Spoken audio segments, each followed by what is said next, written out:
আগামী 22শে জানুয়ারি অযোধ্যায় খুলে যাবে রামলালার মন্দির।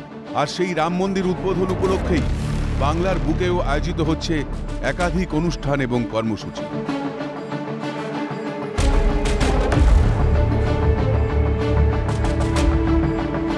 এই মন্দির উদ্বোধনকে কেন্দ্র করেই শহরের বাদামতলা ৬৬ পল্লীতে কালীঘাট বহুমুখী সেবা সমিতির পক্ষ থেকে টিভিতে রামলালার পুজো দর্শন সহ পুজো এবং ভোগ বিতরণের অনুষ্ঠানের জন্য আবেদন জানানো হয়েছিল পুলিশের কাছে, কিন্তু অনুষ্ঠানের জন্য অনুমতি দেয়নি পুলিশ।